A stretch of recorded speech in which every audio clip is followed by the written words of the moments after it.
আসসালামু আলাইকুম এভরিওয়ান, আশা করি আপনারা সকলেই ভালো আছেন। আজকে আমি আপনাদের সঙ্গে শেয়ার করব মজাদার দুধ পুলি পিঠা। এই পিঠাটি খেতে যেমন মিষ্টি তেমনই সুস্বাদু। আমার তো অনেক ভালো লাগে। আপনাদের কেমন লাগে অবশ্যই কমেন্টে জানাবেন। তাহলে শুরু করা যাক আজকের রেসিপি। পুলি পিঠা বানানোর জন্য এই যে নারকেল নিয়েছি, এটার পানি আমি বের করে নিয়েছি। এখন এটা ফাটিয়ে নেব। নারকেল আমি আসলে চিনতে পারি না কোনটা পুর বেশি হয় আর কোনটাতে কম হয়। আপনারা যদি বুঝতে পারেন যে আসলে নারকেলটা চেনা কিভাবে যায়, কোনটার পুর বেশি হয় আর কোনটার পুর কম হয়, অবশ্যই জানাবেন। সো নারকেলটা আমি এখন ফাটিয়ে নেব।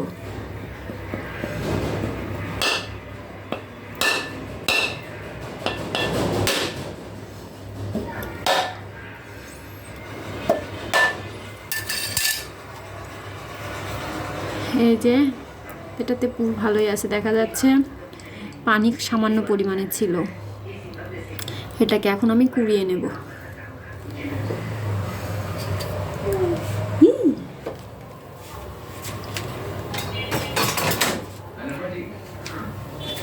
ওখানে থাকো, ওখানেই থাকো, কিছু নিও না।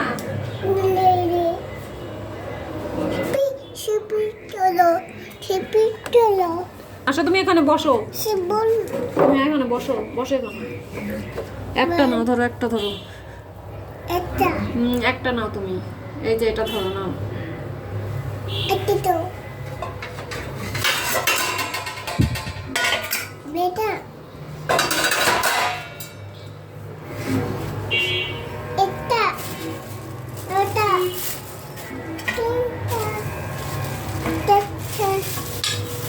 যাদের বাসায় বাবু আছে তাদের কাজ করাটা খুবই টাফ, খুবই কষ্টকর। এখন এটাকে আমি কুড়িয়ে নিচ্ছি।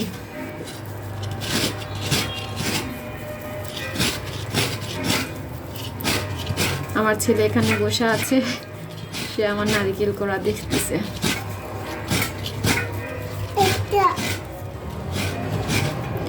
নারকেল কোড়ার যে এই উপরকার অংশটা যখন কোড়ানো হয় তখন এটা মিষ্টি মিষ্টি লাগে, খেতে খুব ভালো লাগে। কি হলো? কোথায় লেগেছে? হাতে? দেখি দেখি দেখি। হয়েছে? ঠিক হয়েছে? আব্বু কই লেগেছে তোমার?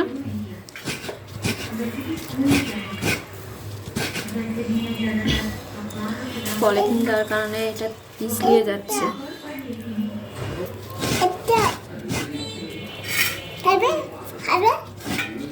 না বাবা, নারকেল খাওয়া হবে না, পেট ব্যথা করবে।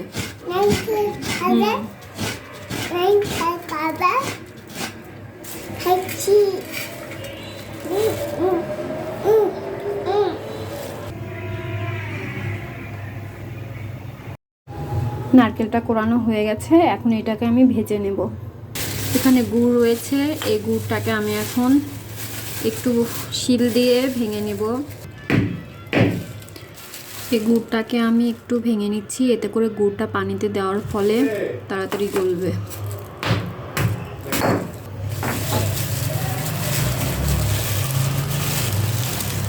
গুড়টাকে এই যে এইভাবে আমি ছোট ছোট করে ভেঙে নিয়েছি। এটাতে এখন আমি পানি দেব, দিয়ে গরম করতে দেব। গুড়ের পানিটাতে বলক আসছে, এখন এর মধ্যে দিয়ে দিব 4টা সাদা এলাচ, 2 টুকরো দারুচিনি আর 3টা তেজপাতা। এটা এখন আমরা একটু আঁচতে দেব যাতে গুড়টা গলে।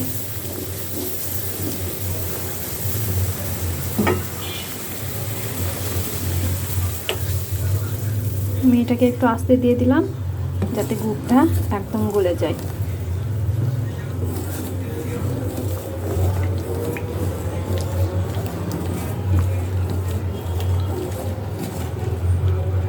বসিয়ে দিয়েছি, এটাতে আমি নারকেলটা ভেজে নেব।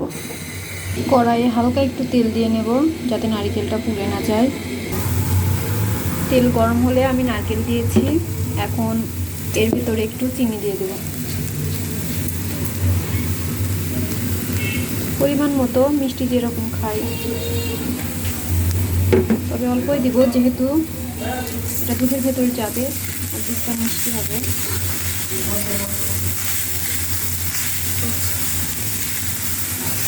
এটাকে ভেজে নেব। আমাদের গুড়ের পানিটা হয়ে গেছে, এটা নামাবো। এদিকে আমাদের নারকেল ভাজাটাও হয়ে গেছে, এটাকেও আমরা নামিয়ে ফেলবো। গুড়টাকে গরম করার পর আমরা দুধটাকেও গরম করে নিচ্ছি। দুধটা আমাদের গরম হয়ে গেছে, মানে বলক উঠে গেছে। এই চুলাটা এখন বন্ধ করে দেব। এখন অপেক্ষা করব এটা ঠান্ডা হওয়ার। দুধটা যখন একটু ঠান্ডা হবে আর গুড়টা যখন একটু ঠান্ডা হবে, তখন গুড়টা আমরা এই দুধের মধ্যে মিশিয়ে দেব। এদিকে আমি পানি গরম দিয়েছি আটাটা সেদ্ধ করার জন্য। এখানে আমি চালের গুঁড়া নিয়েছি, এর মধ্যে আমি সামান্য পরিমাণে ময়দা অ্যাড করব। যে অল্পটুকু ময়দা নিয়েছি, খুবই সামান্য। এটাকে এখন মিশিয়ে নেব আর এটা গরম পানি দিয়ে সেদ্ধ করে নেব।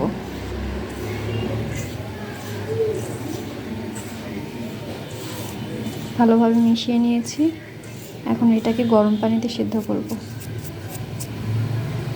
পানিতে সামান্য একটু লবণ অ্যাড করব, খুবই সামান্য।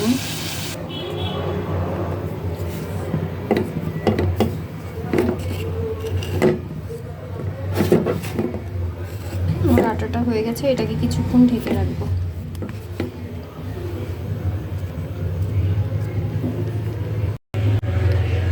আমি একটা ছাকনার মাধ্যমে ছেঁকে গুড়ের পানিটা এর মধ্যে মিশিয়ে দিয়েছি। এতে করে গুড়ের ময়লাটাও বের হয়ে যাবে আর মশলাটাও এর ভিতরে যাবে না।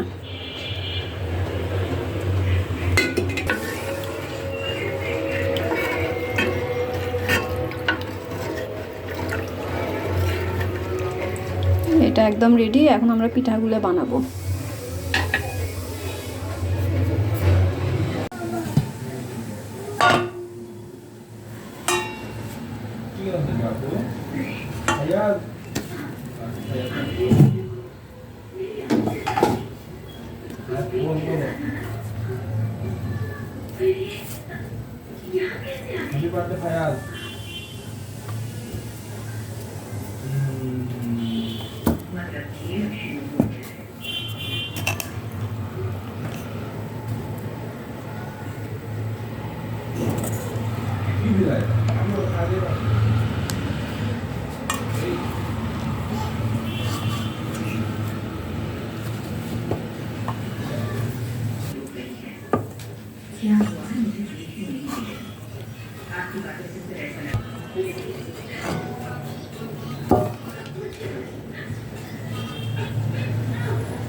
আটাটাকে ভালোভাবে মুথে নিয়েছি, এখন এটাকে রুটি বেলে নেব।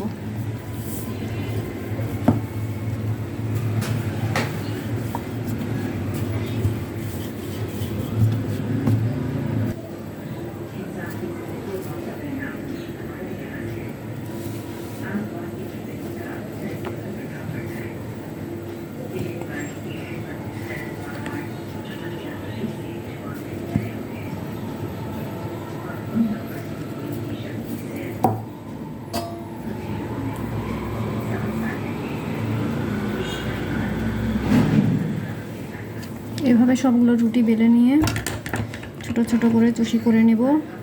এইগুলোতে পুর করব, নারকেলের পুরটা ভরে নেব।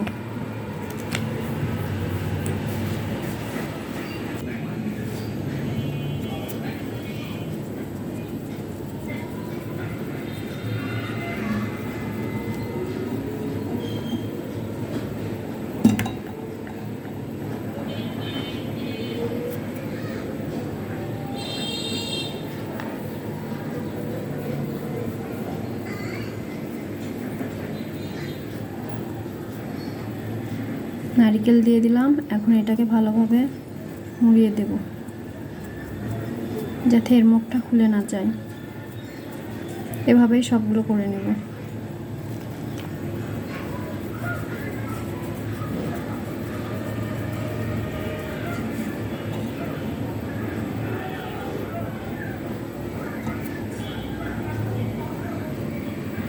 যেহেতু দুধের ভেতর দেব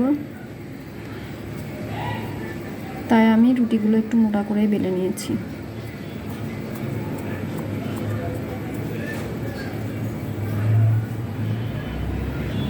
Happy birthday, Pius.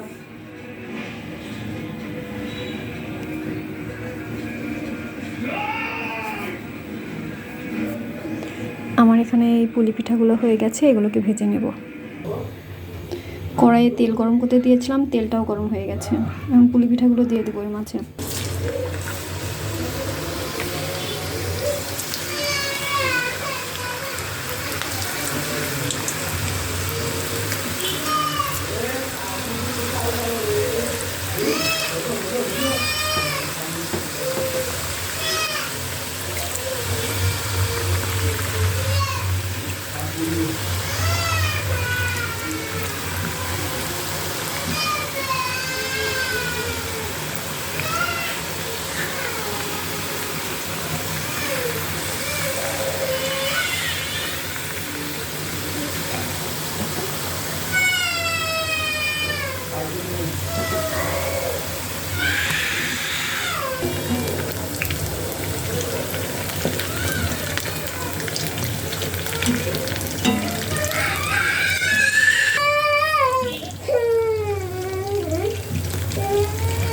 কান্না করে না শোনা।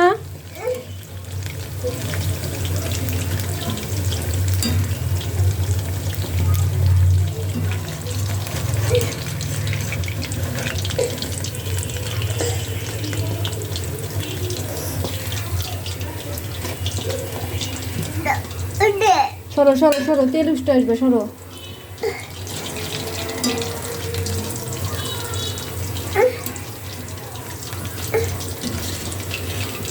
পিঠাগুলো হালকা করে ভেজে দুধের মধ্যে দিয়ে দিলাম।